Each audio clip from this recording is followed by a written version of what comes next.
কে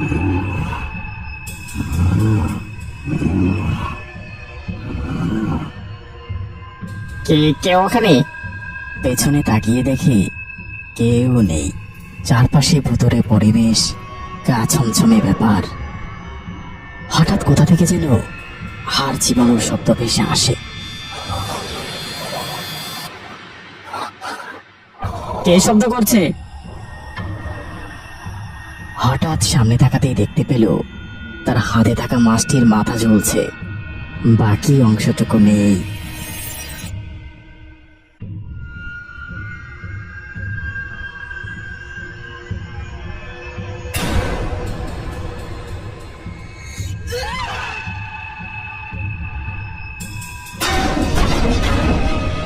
শিমুলপুর একটি সুন্দর ছোট্ট গ্রাম, কিন্তু মানুষজন শিমুলপুরের নাম শুনতেই ভয়ে আঁতকে ওঠে। কারণ সেই শিমুলপুরের একটি বট গাছ। লোকে মুখে শোনা যায় সেই বট গাছে নাকি ভূতের বাস। শিমুলপুরে নতুন একটি পরিবার এসেছে। পরিবারের কর্তা সুলতান শিমুলপুর পুলিশ স্টেশনের ইন্সপেক্টর। এটা নতুন জায়গা, বাচ্চাকে বের হতে দিও না। আর হ্যাঁ, আমি না আসা পর্যন্ত তুমিও বের হবে না। সুলতান সাহেব তার কাছে প্রথম দিনেই একটি কেস নিয়ে বেরিয়ে পড়লেন। কেউ একজন নাকি গ্রামের সেই বট গাছটায় আত্মহত্যা করেছে। সুলতান সাহেব অফিস থেকে একটি মোটর বাইক নিয়ে বেরিয়ে পড়লেন, তার সাথে একজন কনস্টেবল। স্যার, আপনি কি ভূতে বিশ্বাস করেন? ভূত? না না না, আমি ওসব ভূত প্রেতে বিশ্বাস করি না। কিন্তু হঠাৎ এই কথা জিজ্ঞেস করলে কেন?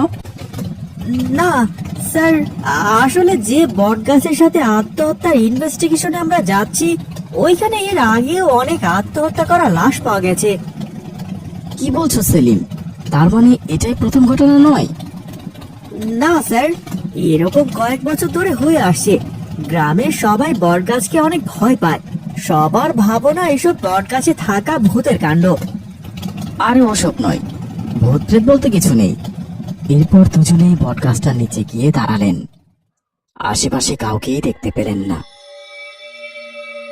তো সেলিম সাহেব, যে লাশটি ঝুলছে উনি কি কাল এ পথ দিয়ে গিয়েছিলেন?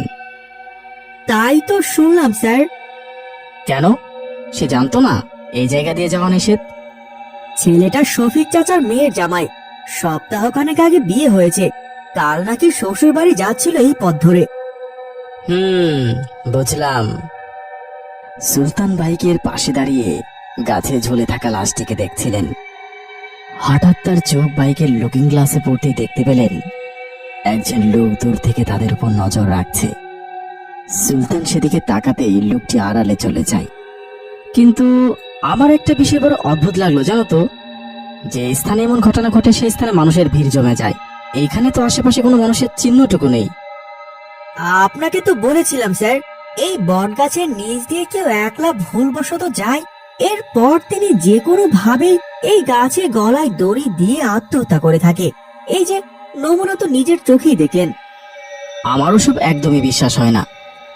আমার মনে হয় সম্পূর্ণটাই কারো কারসাজি। আমি বলতে পারবো না স্যার, কিন্তু এর আগে যতগুলো আত্মহত্যার ঘটনা ঘটেছে, আমি ভয়ে এই গাছের সীমানায় আসিনি।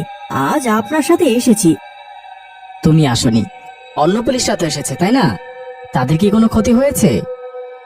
কই, কখনো শুনিনি তো যে কোনো পুলিশ এই গাছের সাথে ঝুলে আত্মহত্যা করেছে।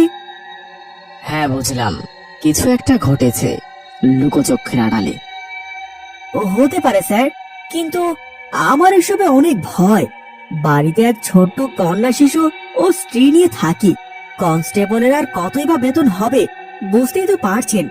আমার যদি কিছু হয়ে যায়, তাহলে আমার পরিবার একদম পথে বসে যাবে। পরিবারের কথা শুনে সুলতানের মুখে একটা চিন্তার ভাঁজ দেখা গেল। স্ত্রী সন্তানকে রেখে এসেছে, তারা ঠিক আছে তো? এইসব ভাবতে ভাবতে সেলিমকে বলল, ভয় পেও না, আমি যখন এসেছি এই আত্মহত্যার রহস্য আমি উদ্ঘাটন করেই ছাড়বো। Hello, Shimulpur hospital? শিমুলপুর বটতলায় একটা লাশ পাওয়া গেছে। ময়নাতদন্তের জন্য নিয়ে যাওয়া হবে। একটা অ্যাম্বুলেন্স দ্রুত পাঠিয়ে দিন। আমি শিমুলপুর থানা থেকে একজন কনস্টেবল বলছি। আচ্ছা ঠিক আছে, 30 মিনিটের মধ্যে পৌঁছে দিচ্ছি। কিছুক্ষণের মধ্যে অ্যাম্বুলেন্স এসে ময়নাতদন্তের জন্য লাশটিকে নিয়ে চলে যায়। আচ্ছা, চারপাশটা একটু ভালো করে দেখুন, যদি কোনো এভিডেন্স পাওয়া যায়। স্যার, এটা খুন না। চলেন স্যার, আমরা এখান থেকে কেটে পড়ি। ভয় পেও না এত, আমি আছি তো, ওসব ভূতপ্রেত কিছু না। কিছু দূরে একটা বাঁশের বেড়া দেওয়া জায়গা, সেখানে লাল রং দিয়ে লেখা ভেতরে প্রবেশ নিষেধ। ওই জায়গাটা কি? লাল রং দিয়ে যেতে নিষেধ করা হয়েছে কেন? ওইটা গ্রামের নিষিদ্ধ জায়গা। এই বটগাছ ও এর পেছনের জায়গাগুলো খুব ভুতুড়ে। আর ওই লাল রংটা স্যার, ওইটা রক্ত, রক্ত। ভূত ওইভাবে না যাওয়ার জন্য সংকেত দিয়ে রেখেছে। চলো, আমি আর তুমি আজ যাই, গিয়ে ভূত বাবাজির সাথে সাক্ষাৎ করে আসি। স্যার, আপনি নতুন এসেছেন, এসবে জড়ানোর কোনো দরকার নেই। সেলিমের জোরাজুরিতে সুলতান থানায় ফিরে গেল, কিন্তু এই সব দেখে তার কেমন যেন একটা সন্দেহ হতে লাগলো। রাতে খাওয়ার সময় সুলতানকে বেশ চিন্তিত লাগছিল। কি হয়েছে আপনার? না না, কি হবে? কিছু তো অবশ্যই হয়েছে। আপনাকে অনেক চিন্তিত দেখাচ্ছে। অফিসে কিছু হয়েছে? না গো, তেমন কিছু হয়নি। তোমাদের আজ প্রথম দিন কেমন গেল? আজ তো এক অদ্ভুত ঘটনা ঘটেছে। কেন, কি হয়েছে আবার? পিকু বারান্দায় বসে খেলছিল, তখন হুট করে একটা রক্তমাখা পুতুল বারান্দায় কোথা থেকে যেন আসলো। পিকো বারান্দায় বসে তার প্রিয় গাড়িটি নিয়ে খেলছিল, ঠিক তখনই বারান্দা থেকে একটি রক্তমাখা পুতুল ছুঁড়ে মারল কেউ।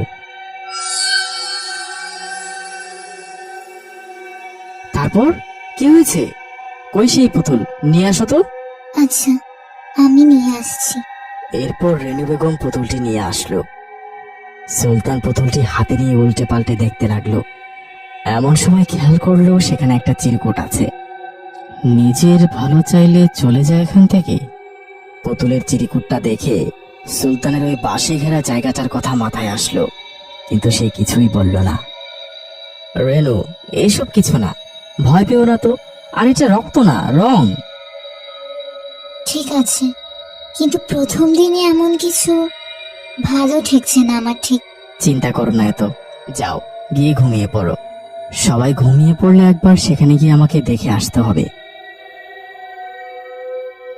যাক, সবাই ঘুমিয়ে পড়েছে, এবার আমি বের হই। সেই বটগাছের পেছনে বাঁশে ঘেরা জায়গাটায় কি আছে সেটা দেখার জন্য সুলতান বাড়ি থেকে রওনা হলো।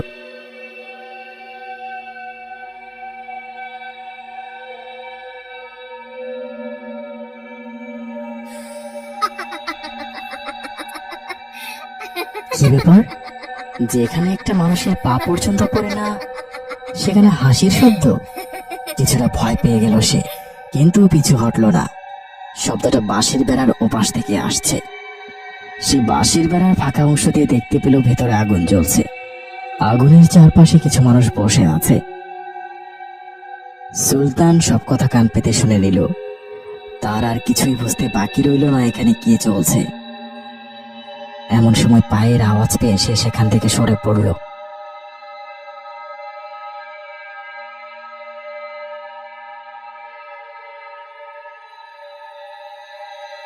পরদিন সকালে শিপন নামের সেই ছেলেটা সুলতানের বাসায় এসেছে। সুলতান স্যার আছেন? বাড়ি আছেন স্যার? ডাক শুনে বাইরে এসে শিপনকে দেখে সেই কিছুটা ঘাবড়ে যায়। এটা আপনার না? হ্যাঁ, আমার।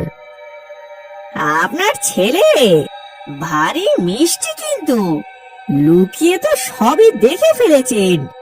যদি মুখটা বন্ধ রাখেন তাহলে টাকার অভাব হবে না, আর যদি মুখ খোলেন তো লাশের অভাব হবে না। আমাকে হুমকি দিচ্ছ? আমি ওসব ভয়টাই পাই না। আর হ্যাঁ, আমি লোভীও না। আপনার ভালোর জন্যই বললাম। আর গ্রামে যখন আমার ওস্তাদের বোন গলায় দড়ি দিয়েছিল সবাই দেখেও তাকে বাঁচায়নি। এতে কি হয়েছে? তাই বলে কি গ্রামের নিরীহ মানুষদের মারতে হবে? এত উত্তর দিতে পারবো না।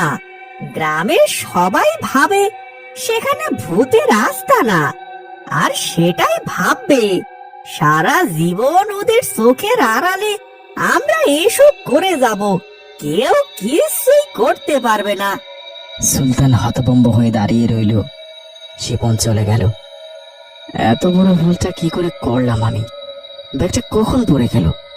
খেয়ালই ছিল না। না, আর দেরি করা যাবে না, যা করার আজ রাতেই করতে হবে। সেলিম, গ্রামের প্রত্যেককে ওই গাছতলায় ডাকো। কি বলছেন স্যার? যা বলছি সেটাই করো। গ্রামের প্রত্যেকে যেন সেখানে উপস্থিত থাকে। গ্রামের সবাই ভয় পায় ওই বটগাছকে, কেউ আসবে না। সবাইকে জানিয়ে দাও, সবার সেখানে আসা বাধ্যতামূলক। যদি কেউ না আসে তাহলে তাকে 20,000 টাকা জরিমানা দিতে হবে। সেলিম তার মতলব কিছুতেই বুঝতে পারল না। কি করতে চাইছে সে? সুলতানের কথা মতো গ্রামবাসীকে সেই বটতলায় হাজির করা হলো। সবাই খুব ভয়ে ভয়ে সেই গাছতলায় এসে জড়ো হয়েছে।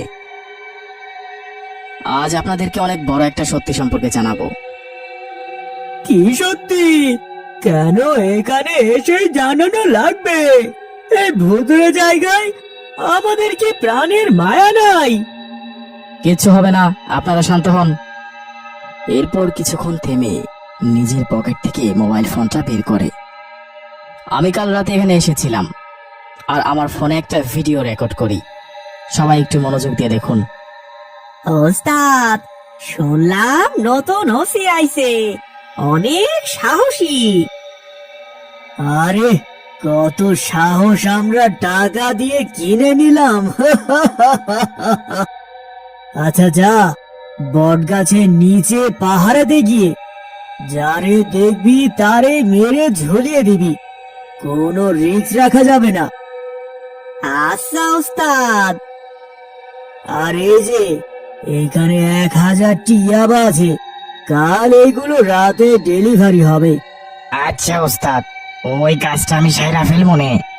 তদন্তের জন্য যখন সে এসেছিল তখন বেড়ার ফাঁকা অংশ দিয়ে সবকিছু রেকর্ড করে নেয়। গ্রামবাসী এসব দৃশ্য দেখে অবাক হয়ে যায়। হাই হাই, সব ভুয়া! তাহলে তাহলে মানুষ মারা যায় কিভাবে? এখানে যদি কোনো ভূত না থাকে, আত্মহত্যা কেন করে? কেউ আত্মহত্যা করে না। যে রাতের বেলায় এদিক দিয়ে যায় সে যদি কিছু দেখে ফেলে তাহলে এই মাদক চোরা কারবারিরা তাকে মেরে এই গাছের সাথে ঝুলিয়ে দেয়। এজন্যই থানার অন্য পুলিশদের কিছু হয় না। বাকি পুলিশদের অনেক টাকা দিয়ে কিনে নেওয়া হয়েছিল। এমনকি আজকে সকালে আমাকেও অনেক টাকা অফার করা হয়েছিল। এই জায়গাটায় ভয়ে যেন কেউ না আসে, তাই গ্রামবাসীকে ভূতের ভয় দেখিয়ে এই স্থান দিয়ে যাওয়া থেকে বিরত রাখা হতো। এই ব্যাপার, এই সবাই চল, ওই বাঁশের বেড়া এখনই আমরা ভাঙবো। আমাদের বোকা বানিয়ে গ্রামের এক এক করে মানুষ মারা। এরপর গ্রামবাসীরা সেই জায়গাটিকে গুড়িয়ে দেয় আর সকল মাদক কারবারিকে সুলতান হেফাজতে নিয়ে নেয়।